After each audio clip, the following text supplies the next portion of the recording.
Hello friends, welcome to mathematics world doctor Sonendra Gupta online maths class. Dear friend, जैसे कि आप जानते हैं कि मैं आपको इंजीनियरिंग मैथमेटिक्स 1 के दिसंबर 2023 के पेपर का सॉल्यूशन बता रहा हूं, जिसमें अभी तक हम क्वेश्चन नंबर 1, 2, 3, 4, 5 तक सॉल्व कर चुके हैं। आज मैं आपको क्वेश्चन नंबर 6 सॉल्व कराऊंगा। तो डियर फ्रेंड्स, अगर आप मेरे चैनल पर पहली बार आए हुए हैं, चैनल को सब्सक्राइब कर लीजिएगा, बेल आइकन को प्रेस कर लीजिएगा और वीडियो को लाइक करना ना भूलिएगा। तो आइए स्टार्ट करते हैं। समझते हैं क्वेश्चन नंबर 6 है क्या और ये किस यूनिट से आया हुआ है। तो क्वेश्चन नंबर 6 का अगर हम एक क्वेश्चन देखेंगे तो लिखा हुआ show that beta L M equal to gamma M upon gamma L plus M. देखिए, जनरली क्वेश्चन जो बीटा गामा का जो आता है वो beta M N equal to beta M gamma N upon beta gamma M plus N आता है, लेकिन इस बार जो क्वेश्चन जो है वो हमारे पास एन को इन्होंने यहाँ पर एल से रिप्लेस कर दिया है। तो कोई दिक्कत नहीं है, सॉल्व करने का तरीका वैसे का वैसे होगा, बस नोटेशन थोड़े से चेंज होंगे। सेकंड क्वेश्चन हमारा है expand as half range F of X equal to X as A sine and cosine series. अब देखिए, क्वेश्चन में हमें यहाँ पे क्या बोला गया है, साइन सीरीज निकालनी है, कोसाइन सीरीज निकालनी है, यानी कि हमें क्वेश्चन में हाफ रेंज के बारे में बात कर रहा है, जिसमें लिमिट जो है 0 से 2 दे रखी है। तो आइए 1 बाय 1 सॉल्व करते हैं, लेकिन एक बात आपको बोलना चाहूंगा, वीडियो को बिल्कुल भी स्किप ना करिएगा। अगर आप वीडियो स्किप करेंगे तो आपको समझने में प्रॉब्लम आ सकती है। क्वेश्चन नंबर 6 ए है, जो कि हमारा relation between beta and gamma function के है। तो यहाँ पर इस बीटा गामा के फंक्शन को अगर हमें रिलेशन को अगर प्रूव करना, तो हमें एक फॉर्मूला हमें याद रखकर चलना है, क्योंकि उसकी बेसिस पे हम सॉल्व करेंगे। क्या है फॉर्मूला हमारे पास, पहले देखें कि जो beta L M equal to gamma L upon gamma L plus M लिखा है, इसको हम पहले लिख देते हैं। This is gamma L into M equal to beta L M equal into gamma L plus M, यानी कि हम इस रिजल्ट को प्रूव ना कर हम रिजल्ट को ऐसा प्रूव करेंगे, और रिजल्ट को अगर अब ऐसा प्रूव करेंगे बाद में इसको हम वापस इस तरह से लिख देंगे। तो रिजल्ट हमारे पास क्या है, गामा एल जो होता है वो Z to the power L 0 से infinity E to the power minus Z X X to the power L minus 1 D X होता है। यहाँ पर ध्यान रखने वाली बात ये है, यहाँ पर x और z जो है एक दूसरे से इंडिपेंडेंट है। कहने का मतलब ये हुआ कि जब हम x को डिफरेंशिएट करेंगे तो z कांस्टेंट होगा, जब z को डिफरेंट करेंगे तो x कांस्टेंट होगा। बस हमें इस लॉजिक को में ध्यान रखना है। अब देखिए, हमें प्रूफ क्या करना है, हमें प्रूफ करना है गामा एल के साथ हमें गामा एम लेके आना है। तो हम क्या करते हैं, X to the Z to the power M minus 1 E to the power minus Z का हम दोनों तरफ मल्टीप्लाई कर देते हैं। तो मल्टीप्लाई करेंगे और साथ में इसको इंटीग्रेट करेंगे 0 से इन्फिनिटी।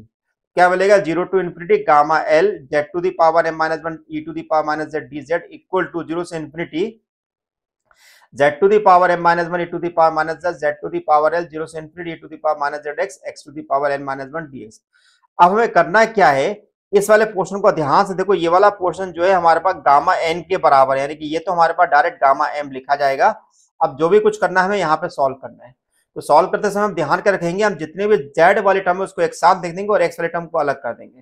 ठीक है, तो 0 से infinity e to the power minus zx z to the power m plus l, इसको थोड़ा सा हम बड़ा कर देते हैं जिससे कि आपको और अच्छी तरह समझ में आए। ठीक है, e to the power minus Z X Z to the power M plus L minus 1। अब देखिए, इन दोनों से हमारा कॉमन कितना निकल रहा है, माइनस जेड कॉमन निकल रहा है, तो minus Z 1 plus X Z to the power L plus M minus 1 ले लिया। अब हम क्या करेंगे, इसको यहाँ पर हम ले लेंगे t, इसको क्या ले लेंगे हम यहाँ पर, इसको y मान के अज्यूम कर लेते हैं। तो y equal to Z 1 plus X हो गया। हम ये पूरा इंटीग्रल जो है z के लिए सॉल्व कर रहे हैं। किस लिए सॉल्व कर रहे हैं, z के लिए सॉल्व कर रहे हैं। तो z इक्वल टू हो गया y अपॉन 1 प्लस एक्स। जैसे कि मैंने आपको बताया था, जब z को डिफरेंशियल करेंगे तो x कांस्टेंट होगा, जब x को डिफरेंट करेंगे तो z कांस्टेंट होगा। तो यहाँ पर मैंने dz करा, तो dz इक्वल टू हो गया dy upon 1 plus x. Limit में किसी प्रकार का कोई चेंज होगा नहीं, क्योंकि लिमिट 0 से इन्फिनिटी देखिए। तो 0 पुट करेंगे, अगर मैं यहाँ पर z की जगह 0 पुट करूंगा तो 0 मिलेगा y, और z की जगह इन्फिनिटी पुट करूंगा तो y की वैल्यू इन्फिनिटी मिलेगी। तो अब मेरे पास ये हो गया 0 से infinity x to the power l minus 1, 0 से infinity e to the power minus y upon 1 plus इसको, मैंने इस z की जगह ये वैल्यू को मैंने रख दिया है। तो मुझे मिलेगा y upon 1 plus X L plus M minus 1, और इस dz की जगह मुझे मिल जाएगा dy अपॉन 1 प्लस एक्स। अब देखिए, 1 प्लस एक्स की पावर यहाँ पर क्या आ रही है, l प्लस एम माइनस 1, तो मैंने यहाँ पर लिख दिया, और साथ में 1 प्लस एक्स की पावर 1, तो यहाँ पर लिख दिया। तो ओवरऑल हो गया l प्लस एम।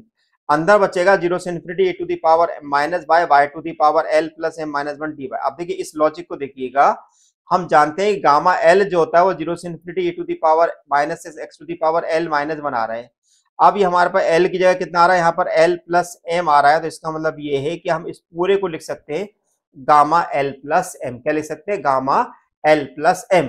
इस गामा l प्लस n को हम बाहर निकाल लेंगे अब जो हमारे पास जो टर्म बची गई ये पूरा हमारा कहलाती है बीटा एल एम। क्या कहलाती है? Beta L M. क्यों? क्योंकि हम जानते हैं कि अगर हम बीटा एम एन अगर हम कहीं पर लिखना चाहते हैं तो बीटा एम एन हमारे पास होता है 0 से infinity X to the power M minus one, sorry N minus one, और 1 plus X to the power M plus N. इस फॉर्मूले का हम यहाँ पर यूज करेंगे। तो इस फॉर्मूले का यूज किया तो हमारे पास क्या हो गया कि gamma L into M equal to हो गया beta gamma L plus M, beta L L M, जिसको हम लिख सकते हैं beta L M equal to gamma L into gamma L upon gamma M plus L. तो इस प्रकार से हम इस डेरिवेशन को सॉल्व कर सकते हैं। बहुत आसान डेरिवेशन है और बहुत इंपॉर्टेंट डेरिवेशन को कई बार एग्जाम के अंदर ये पूछा गया है।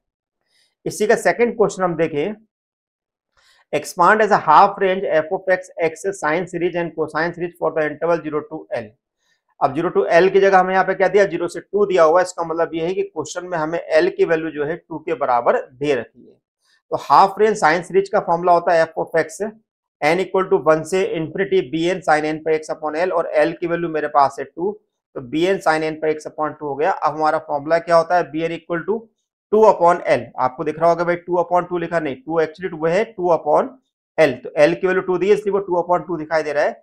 0 to 2 F of X sine N पर एक्स अपॉन 2, तो 0 से 2 एक्स साइन एन पर एक्स अपॉन 2। अब इसमें क्या लगेगा? u इंटू वी का रूल लग जाएगा। तो u बन गया हमारे पास x और v बन गया हमारे पास साइन एन पर एक्स अपॉन 2।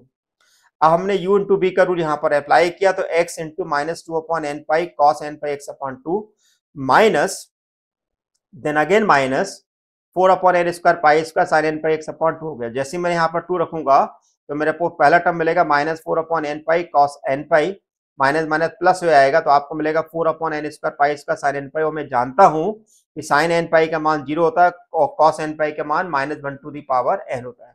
तो इस लॉजिक को हम यहाँ पर अप्लाई करेंगे तो हमें मिलेगा minus 4 upon n pi minus 1 to the power n.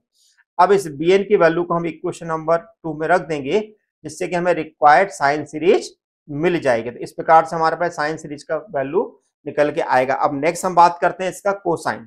अब कोसाइन सीरीज का फॉर्मूला क्या होता है? Suppose half range cosine series of F of x जिसमें a0 और an दोनों हमें निकालने होते हैं। तो फॉर्मूला होता है a0 by 2 summation n equal to 1 से infinity an cos n pi x upon l। l की वैल्यू मैंने यहाँ पर 2 रखी है तो a0 का फॉर्मूला होता है 2 upon l 0 to l f of x dx। तो यहाँ पर 2 से 2 हमारा कैंसिल हो गया, 0 टू x dx हो गया, x का इंटीग्रल हो गया x स्क्वायर बाय 2। 2 को मैंने बाहर निकाला 2 स्क्वायर माइनस 0 यानी कि मुझे मिलेगा a0 की वैल्यू 2 मिलेगी। अब हम बात करते हैं इसका an निकालने का। तो an होता है हमारे पास 2 upon l 0 to l f of x cos n pi x upon l। मैंने यहाँ पर l की जगह 2 रख दिया तो फिर से 2 से 2 हमारा कैंसिल हो गया। तो 0 से 2 f ऑफ x और f ऑफ x की वैल्यू मेरे पास मैंने x रख दी तो 0 से 2 x into cos n pi x upon 2। अब सेम यहाँ पर हमारे पास ये x बन गया u और cos n pi x upon v बन गया b। तो यहाँ पर x इंटीग्रेशन बाय पार्ट यानी कि u इंटू बी का इंटीग्रल का फॉर्मूला लगाएंगे। तो x 2 upon n pi sine n pi x upon 2, then minus sine sine cancel करेंगे तो माइनस कॉस हो जाएगा तो minus 4 upon n square pi square cos n pi x upon 2। 2 put करेंगे तो हमको मिलेगा minus 4 upon n pi sine n pi plus 4 upon n square pi square cos n पाई। तो माइनस 0 पुट करेंगे तो आपके पास ये वैल्यू 0 हो जाएगी और ये वैल्यू मेरे को मिलेगी plus 4 upon n square pi square. अब कॉस एन पाई की वैल्यू होती है मेरे पास minus 1 to the power n और साइन एन पाई की वैल्यू होती है 0। तो ये वाली वैल्यू हो गई मेरे पास 0 और ये हो गया 4 upon n square pi square minus 1 to the power n. दोनों से 4 upon n square pi square common निकलेगा तो मेरे पास बचेगा a n equal to 4 upon n square pi square minus 1 to the power n minus 1।